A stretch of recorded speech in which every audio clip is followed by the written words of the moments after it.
Welcome to Healthy Living, Healthy Planet Radio, sponsored by EarthX, the world's largest environmental experience, and also sponsored by Natural Awakenings magazine. Live your healthiest life on a healthier planet. Now, here's your host, Bernice Butler. Welcome to Healthy Living, Healthy Planet Radio today. We're now in our fourth season, and we just remain as excited as ever to continue to help you explore that unbreakable relationship between your health and the health of the planet. Here we look at the hottest topics related to our environment and its sustainability and how they affect your health and wellness. Here, issues like climate change, plastic pollution, extreme weather events, and others will meet up with everyday impacts like allergies and asthma, digestive issues and gut health, cancers, lung and heart issues, and more. So listen in today for today's episode on waste and waste management. And today we're focusing in on the economics of waste and waste management, as well as a circular economy. Now, waste is not only an environmental problem, but also an economic loss. When resources are produced and used in ways that lead to their disposal as waste, then the loss of those resources is indeed an economic loss. When resources can be saved, reused, recovered, or used more efficiently, there then is a net economic gain. However, waste is just an intrinsic part of the economy. It is a byproduct of economic activity by businesses, by government, and by households. And large amounts of waste are generated minute by minute in our country and our world, including food and garden waste, construction and demolition waste, mining waste, industrial waste, sludge, old TVs, old cars, batteries, the ubiquitous plastic bags, paper, sanitary waste, old clothes, old furniture, even medical waste, and of course this list can go on and on. The amount of waste we generate is closely linked to our consumption and production patterns. I'm finding out in the 3+ years doing this show that the more developed or the more prosperous an area or a country becomes, then there seems to be an automatic generation of more and more waste. But the sheer number of products entering the market poses yet another challenge. Demographic changes like an increase in the number of one-person households also affect the amount of waste we generate, leading to or as a result of packaging goods in smaller units for all these single-person households. Waste is also, of course, an input into economic activity, whether through material or energy recovery. And the management of waste has economic implications, and we're going to really dig into this today. But those economic implications are for productivity, for government expenditure, and of course, the environment. A firm's decisions over how to manage waste impacts on their profitability. The decisions of consumers in demanding goods and services which lead to waste impact not only on the environment, but also on the level of government spending that's required by local authorities to collect and manage all that household waste. Economics provides a framework to help us think about when intervention by government is necessary, as well as what type of intervention is indeed necessary. For example, an important rationale for government intervention in the waste sector is because of the associated greenhouse gas impacts. The management and disposal of waste produces greenhouse gas emissions, and the full social cost of which is not taken into account either in the production and the consumption decisions which lead to the generation of waste or in how the waste is managed. Now, ensuring that the amount of waste is reduced to the economically efficient level and is optimally managed seems to be critical to our environment and health and our pocketbooks. Poor waste management contributes to climate change and air pollution and directly affects many ecosystems and species. Landfills, considered the last resort in waste or the last resort in the waste hierarchy, They release methane, which is a very, very powerful greenhouse gas that's linked directly to climate change. Methane is formed by microorganisms present in the landfills from biodegradable waste such as food, paper, and garden waste. And depending on the way they are built, landfills might also contaminate soil and water. Now, directly or indirectly, waste also affects our health pretty significantly, and our well-being in many ways. Methane gases contribute to climate change. Air pollutants are released into the atmosphere. Fresh water resources are contaminated. Crops are grown in contaminated soil, and fish ingest toxic chemicals, subsequently ending up on our dinner plates. Now, waste not only represents an economic loss, as we said earlier, but also a burden to our society. Labor and the other inputs, i.e. land and energy and others, used in the extraction, production, and dissemination and consumption phases are also lost when leftovers or waste are discarded. Moreover, waste management costs money. Creating an infrastructure for collecting, sorting, and recycling waste is costly. But once in place, recycling can generate revenues and create jobs. There's also a global dimension to waste, linked to our exports and imports. What we consumed and produce in the U.S. can and does generate waste elsewhere across the globe. And in some instances, it actually becomes a good that's traded across borders, both legally and illegally. But what if we could use waste as a resource and thereby scale down the demand for extraction of new resources? Extracting fewer materials and using existing resources could help avert some of the impacts created along the chain. And in this context, unused waste also represents a potential loss, but again, a potential benefit as well. And there are many new and old companies out there that are making innovative products with waste. However, we must move from this being a novelty to these types of products being our preferred norm. Now, tackling waste starts with prevention. Unfortunately, our current production and consumption systems don't offer many incentives for preventing and reducing waste. From product design and packaging to the choice of materials, the entire value chain needs to be redesigned with waste prevention first in mind. And then the leftovers of one process can be input into another or for another use. Ultimately, whether waste will constitute a problem or a resource depends on how we manage it. Now, this is a lot. But here to help us explore and unpack this today are some very smart people. We have with us first Stacy Savage, and she is with Zero Waste Strategies, which is an environmental consulting firm. And she was involved in the passing of our Texas computer take-back law and the Texas television take-back law. Stacy works with companies and institutions, helping them to create waste reduction plans. Also with us today is Jeremy Drake.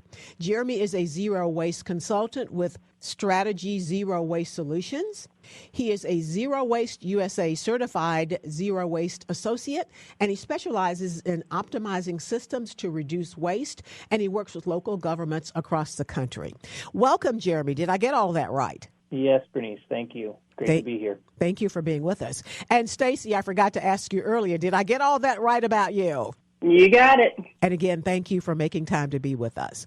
And our other guest is Maggie Clark. Maggie is a zero waste consultant at Maggie Clark Environmental, and she's been an educator and a researcher in environmental science and has been involved in solid waste management and advocacy for zero waste practices for over 35 years, and she works with the National Recycling Coalition. Welcome, Maggie. Thank you for making time for us. And did I get all of that right? Yep. Thank you. Great. And we only have a couple of minutes before we go to break. But I do want to start out with Jeremy briefly. And again, I'll probably have to interrupt you, but we'll connect you on the other side. What does zero waste mean to you? And briefly tell us, how did you come about your journey to presently being a zero waste consultant, Jeremy? Well, zero waste to me is it's a lot of things. It's clean air and clean water. It's healthy soils. It's a livable climate.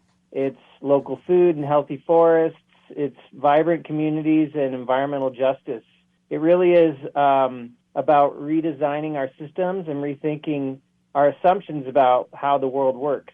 I think you said it in the intro, Bernice, that it really is a big picture analysis of what's currently going on in the world and how can we change it so that waste is no longer inevitable, and we're redesigning systems and products and processes to manage materials as resources. One of the fastest, easiest, most cost-effective short-term climate solutions, and that's really driving a lot of these programs across the country and across the world. Indeed. Thank you, Jeremy. We just have 1 minute before we go to break. Can you briefly tell us, though, how you came about being a zero waste consultant?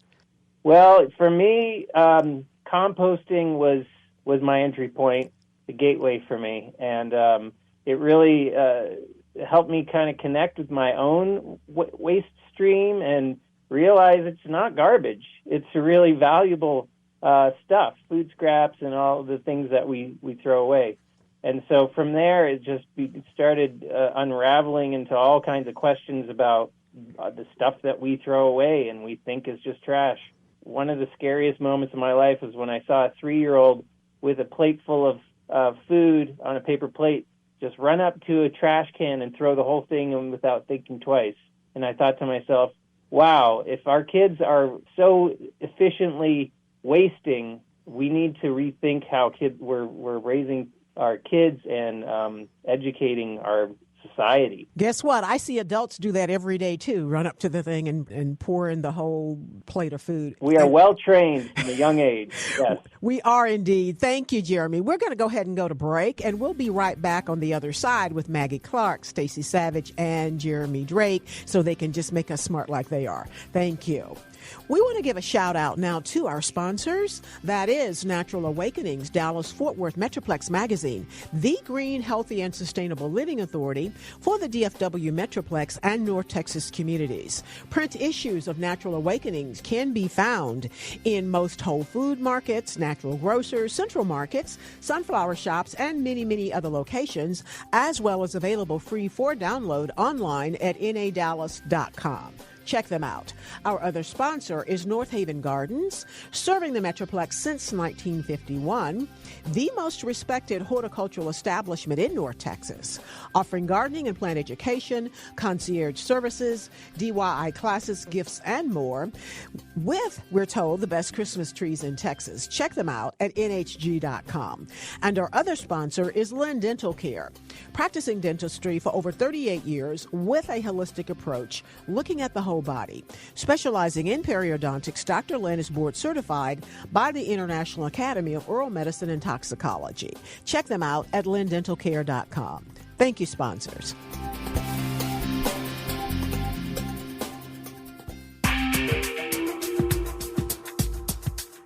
Welcome back to Healthy Living, Healthy Planet Radio. To today's show on waste and waste management, focusing in on economics of waste and waste management, as well as a circular economy. And we are back with Stacy Savage with Zero Waste Strategies, Jeremy Drake with Strategy Zero Waste Solutions, and Maggie Clark with Maggie Clark Environmental. Again, thank you all for being with us. I want to start out this segment with Maggie. Maggie, what does zero waste mean to you? And then briefly tell us how you came to be a zero waste consultant. To me, zero waste is a process and a goal, and it's often misunderstood, unfortunately. What we mean by it is to prevent waste as much as possible, to reuse as much as possible in that order. If you can't do those things, then recycle and compost, and with as little as possible for disposal. But I said goal, and very often long-range plans that are put out by municipalities don't have a particular goal in mind. It's increasing more now that they do, but even when they say, we're going to do zero waste by 2030 in New York State and in New York City, they did that and they've backed away from those. In fact, New York City did it on Earth Day a couple of years ago and said, we'll do zero waste to landfill by 2050, and those of us in the solid waste advisory boards were saying we're going to be dead by then. And the process part of it is, I think we know everything we need to know in order to get to zero waste. We know all the things to do to prevent. And one thing we don't know, actually, take that back partially, is we need to be able to measure reuse potential at the curbside. How much and what types of things are people throwing out that could be repaired or rented or borrowed or all of these things. And if we do that, then there'll be far less to dispose of. And as to how I got into zero waste, I've been in the solid waste field since the early 1980s. So the whole field has gone through a lot of changes. And then I was trying to prevent emissions from incinerators, because that's where everybody was in the 80s. But then in 1988, the EPA came out with the solid waste hierarchy, which said waste prevention is first. And then you have recycling and composting and incineration, landfilling. They said it then. And unfortunately, a number of jurisdictions interpreted that as a menu. You can take some from each and it doesn't really matter. And that's how we got where we are today, where, you know, we haven't been prioritizing waste prevention, even though that would save 70 times as much emissions as doing downstream.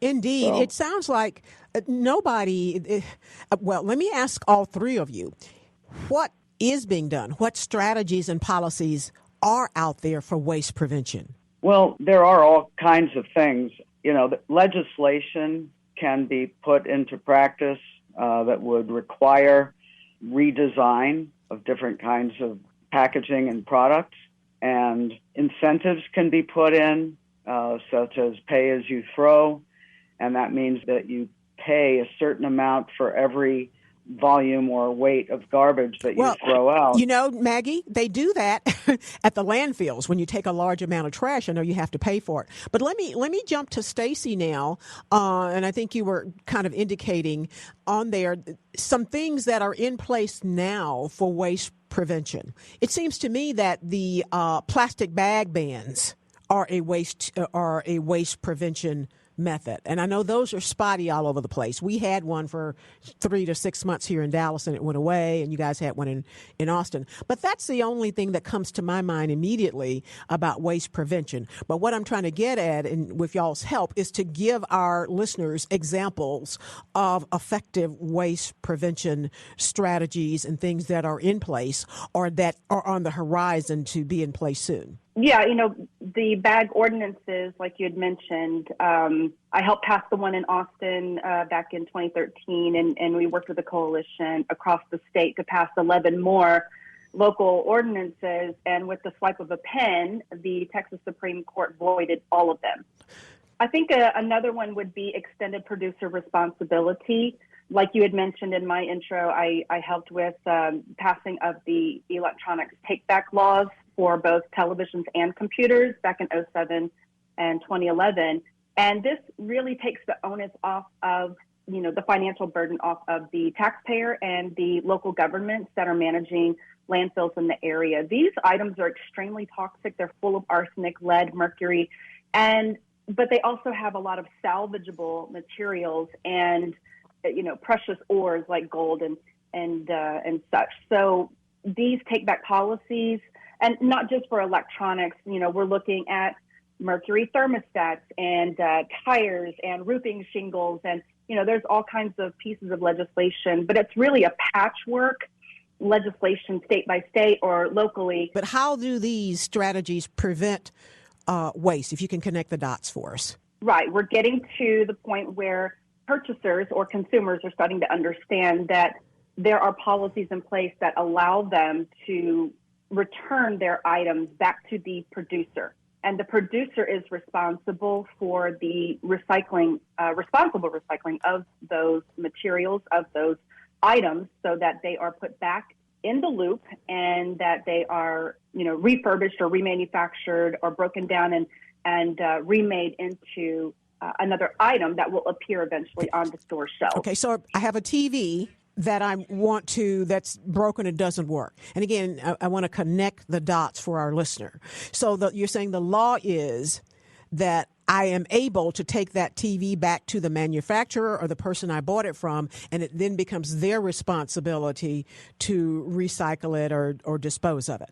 Correct. At least in Texas, there's about 25 other state laws in place, maybe more at this point, but you have to be in a state that actually requires the manufacturer to take this back. Okay, but I live in Texas, and I really wasn't aware. We're in Texas. I live in Texas, and I wasn't aware of that. But that's a waste prevention strategy that's out there, and I think that's amazing. We just need to get it known much more. Jeremy, you wanted to weigh in on that? Yeah, in terms of prevention, these days in the U.S., more than a quarter of everything that we're throwing away is product packaging.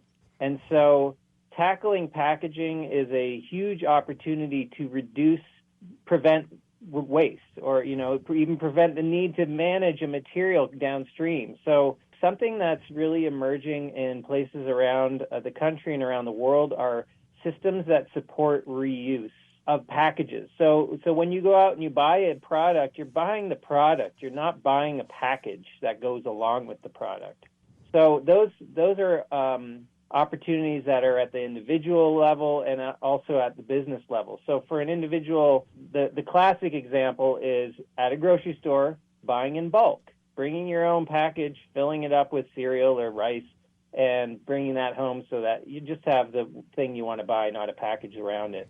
That's expanding out into a lot of other areas. You think of the milkman model that we sadly lost, but that's happening in takeout food in some places, for example. So adopting reuse systems in a community is a huge opportunity to reduce packaging waste. You're saying that, I guess, takeouts or restaurants where they give you that takeout package is totally recyclable or biodegradable. I'm actually talking about reusable. So, there's communities across the country that are adopting reuse systems. So, for example, you go to a restaurant and you get takeout, and it comes in a stainless steel container that you can return to that restaurant where it gets sanitized through a partner and then put back into the system. Or you can take it to another place. I love that. And we just have a minute to go before we need to go to break.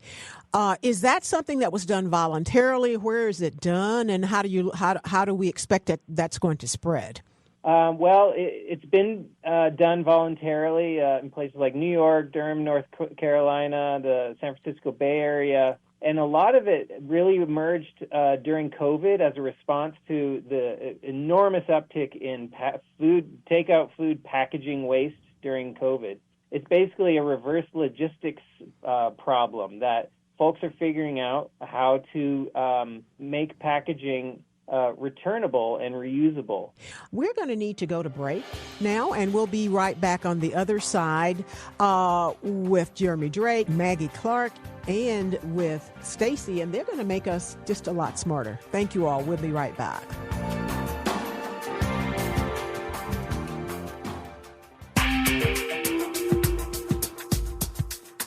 Welcome back to Healthy Living, Healthy Planet Radio today. To today's show on the economics of waste and waste management. And we are back with Stacy Savage with Zero Waste Strategies, with Jeremy Drake with Strategy Zero Waste Solutions, and with Maggie Clark with Maggie Clark Environmental. And they really are helping us to unpack and understand this a lot more. I want to go to Maggie. You had wanted to weigh in on some things we were talking about. Plus, I want to unpack something you said earlier as well. Well, with regard to extended producer responsibility. Well, when you say extended producer responsibility, can you explain what that means to our listeners? Okay, because Stacy had brought that up as an example of a way to do waste prevention. And that is how it originally came about when I first heard about it in 1990. And they were doing it in Germany and taking back packaging at the store. It was quite revolutionary. Is that what extended producer responsibility means, taking back? Right. It means take back. But here's the problem. yeah, sure, they may take it back and it may help recycling. That's not, what everybody said that it was going to do back in 1990. They said it was going to cause manufacturers to redesign their products and packaging so that there would be less of it. That hasn't happened. It's gotten worse.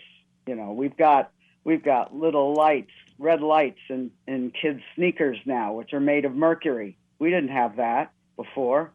I mean, things are pretty much out of control. So the laws that are being debated now about, we call it EPR, they don't have absolute requirements for prevention or reuse for that matter. It's mainly to help recycling. And so recycling has taken over EPR and kind of makes me very sad.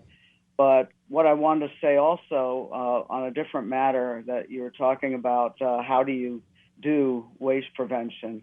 One of the ways is through education. It's through people behaving differently, purchasing differently, repairing differently, sharing differently. You can go on and on with the behavior change that is necessary. But because of the fact that, unlike for air pollution and water pollution, which are nationally decided, solid waste and zero waste are decided on a town-by-town basis. So we have different recycling rules in every place across the country. And that makes it very difficult to communicate to people, what they should be doing and why they should be doing it. Motivation is just as important as just telling people, do this, do that, do it at this time and that place. Indeed. And Maggie, I hate to interrupt you here, but I need to make a point, though, and ask you all something, too. The cost, all of the waste management is done at the local level, but everything I see tells me it's a very costly activity. And I have to think that could drive the localities into doing some significant things to reduce that waste management. But before we leave you, Maggie, I want to ask you, you mentioned, and that really intrigued me, you mentioned measurement of reuse potential.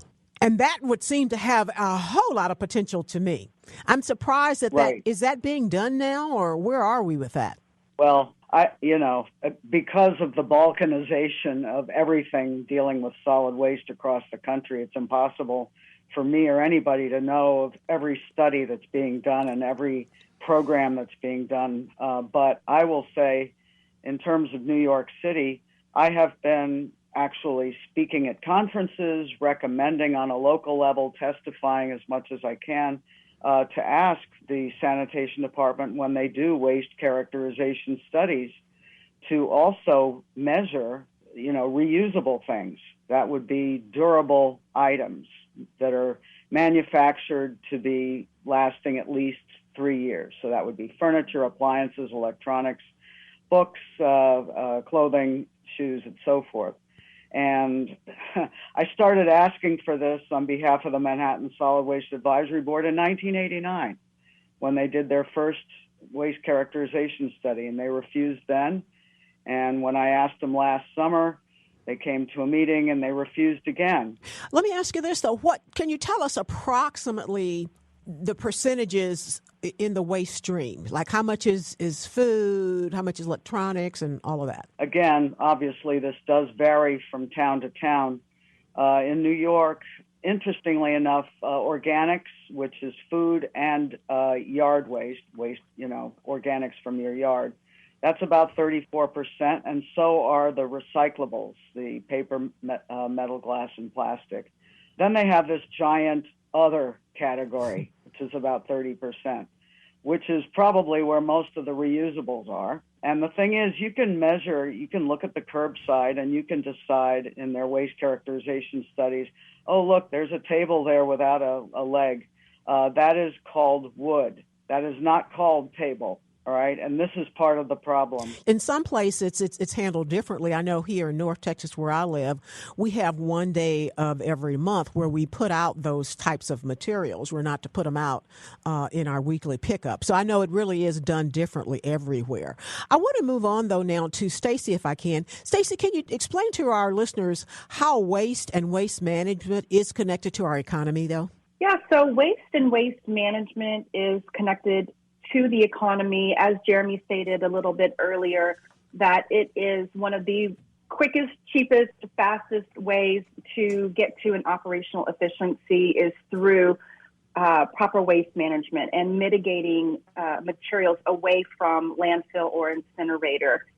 So it's really the increase in operational efficiency, which in turn diverts these materials away from your burn and bury facilities like incinerators and landfills, and puts materials back into a looped system, a circular system that really boosts what we call the circular economy. And that really helps bring jobs at the local level for in the reuse sector, the recycling sector, composting sector, repair, remanufacturing, refabrication, refurbishing, all those little re's that you can think of before recycling. There's a lot more jobs that can be generated at those levels before the recycling sector, before the composting sector. So we also want to look at the private businesses that can spring up around supporting these sectors, and to provide the sites, the facilities for workers to come to and actually do the sorting and do the repair, remanufacturing, refabrication, refurbishing piece of the circular economy. Indeed. So it really is something, once you bury a resource or burn it, it's gone.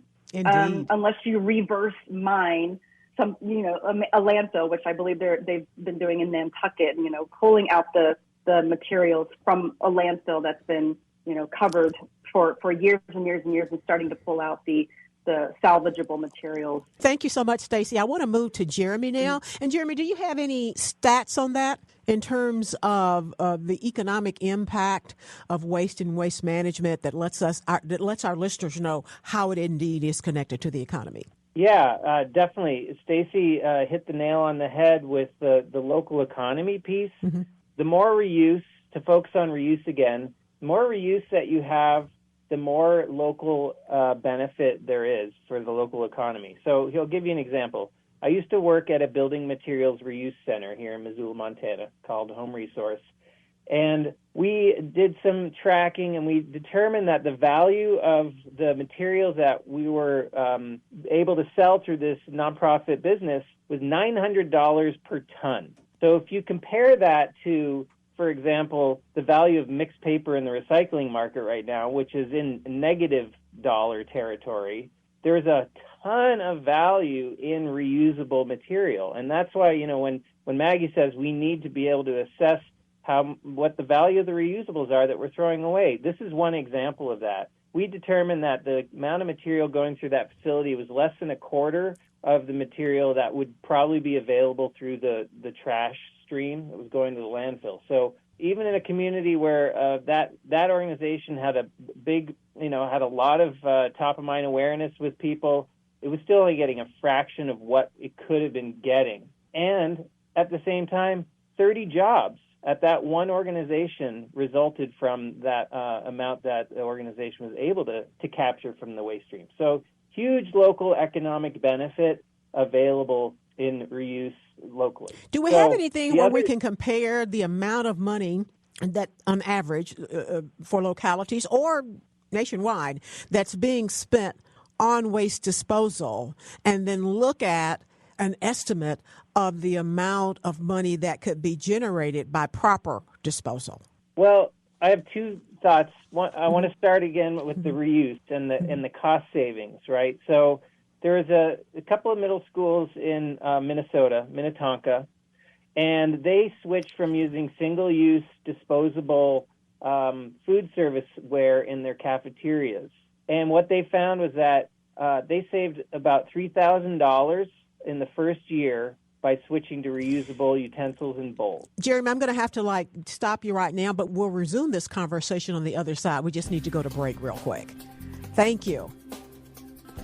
Want to give a shout out to our sponsors. That is Natural Awakenings, Dallas-Fort Worth Metroplex Magazine, the Green, Healthy, and Sustainable Living Authority for the DFW Metroplex and North Texas communities. Print issues of Natural Awakenings can be found in most Whole Food markets, natural grocers, Central Markets, sunflower shops, and many, many other locations, as well as available free for download online at nadallas.com. Check them out. Our other sponsor is North Haven Gardens, serving the Metroplex since 1951, the most respected horticultural establishments in North Texas, offering gardening and plant education, concierge services, DIY classes, gifts, and more, and we're told with the best Christmas trees in Texas. Check them out at nhg.com. And our other sponsor is Lynn Dental Care, practicing dentistry for over 38 years with a holistic approach, none mercury, looking at the whole body. Specializing in periodontics, Dr. Lynn is board certified by the International Academy of Oral Medicine and Toxicology. Check them out at lindentalcare.com. Thank you, sponsors.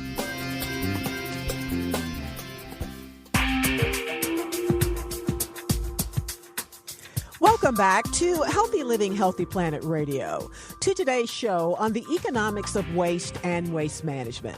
And we are back with Stacy Savage, Jeremy Drake, and Maggie Clark, and they are really making us smarter. So thank you all again for taking time to be with us today.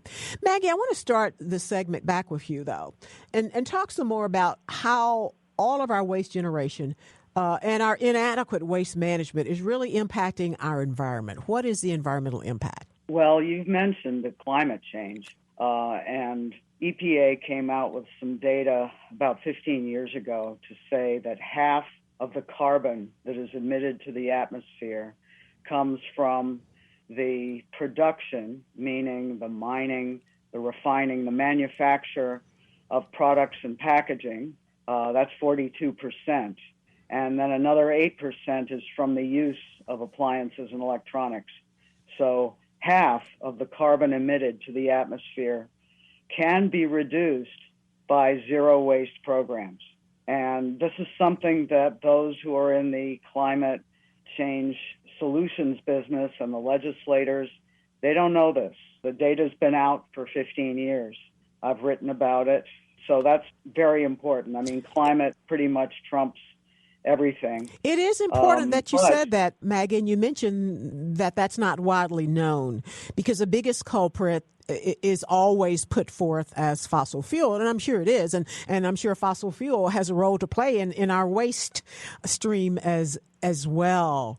But I am heartened that you said that, and I hope it becomes more widely known, because that's an area also I feel like us everyday folks in our ordinary lives can make a pretty significant impact with. And in getting to the point of the program budget and economics, you know, we're underfunding typically half of the solution, which is getting people to participate in programs or to change their behavior in some way or another. And it varies widely across the country.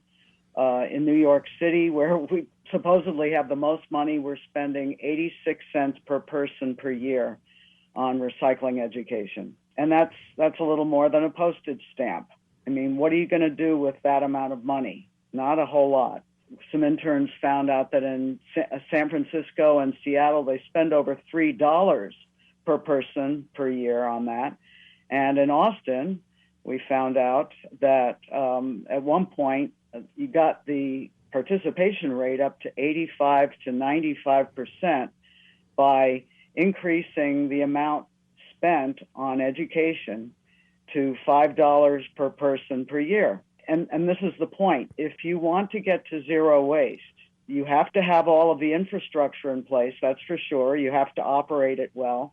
But if nobody puts anything in the bin, you've got nothing.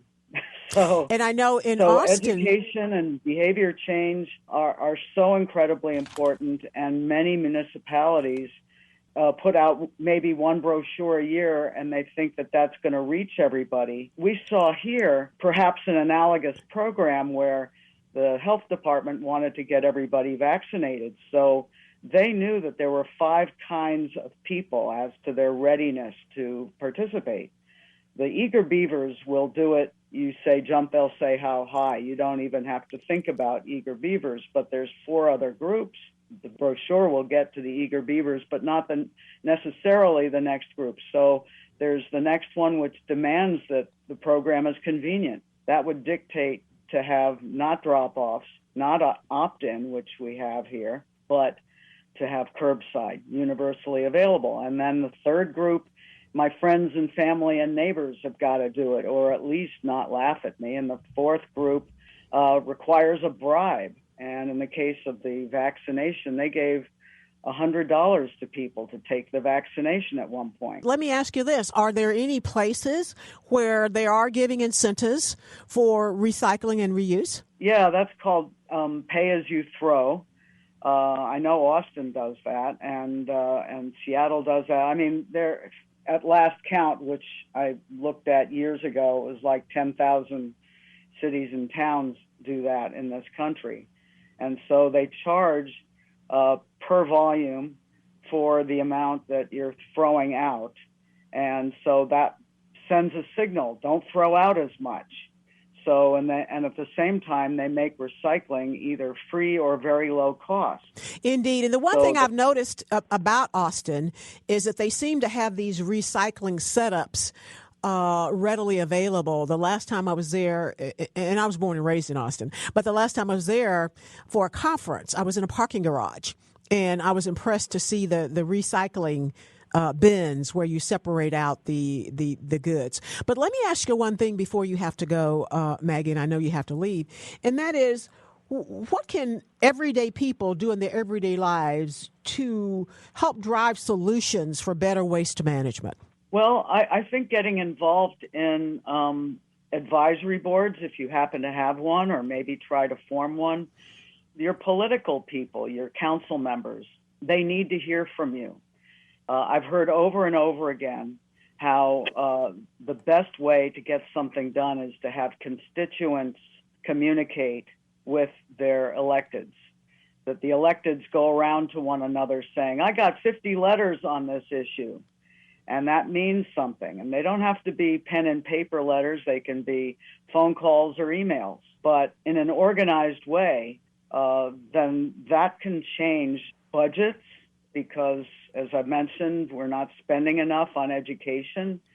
And it can also help get towards zero waste in other ways to have programs and so forth. Thank you. We really appreciate your input, and you have made us smarter, Maggie. Thank you for being with us. Jeremy, want to talk with you a little bit about terms, because I'm finding, as we have done this show for over 3 years now, a lot of times people just don't understand the impact of environmental issues because they don't understand perhaps what the experts are talking about. And so they perceive this is not for me, or, I just don't understand it, so I can't do anything about it. And that draws me to the specific point of the term zero waste as well as the term circular economy. What's the intersection there? And describe them, but in a way that you think is most meaningful for ordinary folks. Yeah. So, Bernice, they're very interrelated. Zero waste and circular economy, I believe, are really two ways of describing a similar outcome. Zero waste, I see it more as a sort of a community vision, a system of an entire society sort of visioning a world without waste. I like that term, world without waste, because I think when people hear zero waste, they think, we can never get to having no waste. And right. Some will bother to dig in to find out what it is you're talking about. And others will just blow it off because they feel like it's away from them. But when you mention vision, I think that's good. Zero waste vision. And I believe the circular economy is more of a, how do we operationalize this in the context of business? How do we ensure that the cycles of technology or nutrient cycles of different materials that are flowing through the economy are managed in a way so that we're not generating waste. We're able to maintain the value of those materials as much as possible, hopefully indefinitely. Indeed. And we just have 2 minutes to go before we have to close out the show. So I want to move to Stacy. And what do you think? How can we get to a world where folks are anxious, like, I really have to go recycle this, I really have to take this used whatever to this place so that it can be made into this thing? Right. And before I address that, another way to put it is, a world without waste. There's no waste in nature. Everything is of use to something else, whether it be falling leaves to the ground and used for shelter for bugs. Just take that into consideration. There's no waste in nature. Why is the human species the most wasteful species on the planet? So to tie that into what you had asked, I think if you just look into your children's eyes, your grandchildren's eyes, you are going to see that there is a very strong sense of urgency that everybody needs to be taking around these issues. The amount of plastics that are flowing into our oceans, the amount of landfills and incinerators that are being built to this day, that we're not reversing, or we're not going back to those old strategies that worked whenever we talk about reuse, remanufacturing, and such. So if we don't make a change in our daily habits, if we are not holding the polluting corporations accountable, voting with our dollars to choose, materials or choose products that are more sustainably manufactured, it's going to be our children and grandchildren that are paying the price, and they're going to have to answer for our inability or our refusal to change our habits, our purchasing, and the way that we handle materials whenever they go out the back end to the dumpster. Indeed. Yeah. And I think, too, you all have really made us smarter, but it's left me with the notion that we need to spend more time educating and informing people to the point that they change behavior as to why, what it means to them, why should they care. And I think we probably need to have more conversations around the health impacts. I think it's pretty clear to all of us and just ordinary people from incinerators and landfills that that's not working, and that we need to care for those reasons. But I think we need to have a lot more conversations around the impact of packaging and food waste as well. But you all have made us much smarter and really caused us to think and realize we have a lot more thinking and a lot more action to do. Today we've been with Stacy Savage with Zero Waste Strategies, with Jeremy Drake with Strategy Zero Waste Solutions, and with Maggie Clark with Maggie Clark Environmental. And they've really opened our eyes and incentivized us to learn more about the economics of zero waste. So thank you all for being with us today. And thank you, listeners, for listening in today to Healthy Living, Healthy Planet Radio. The conversation starts here, but our goal is for it to continue in your home, in your social circles, your workplaces, at the water cooler, and in the grocery checkout line, so that we can all work together to realize that healthy living is simply not possible without a healthy planet. Our culture is a result of 1 trillion tiny acts taken by billions of people every day like ourselves. And each of those acts can seem insignificant, but all of them add up one way or the other to the change that we each live through. This is your host, Bernice Butler. Thank you for joining us today, and listen in again next week for more Healthy Living, Healthy Planet Radio, and listen to any of our past shows on podcast wherever you get your podcast. Thank you.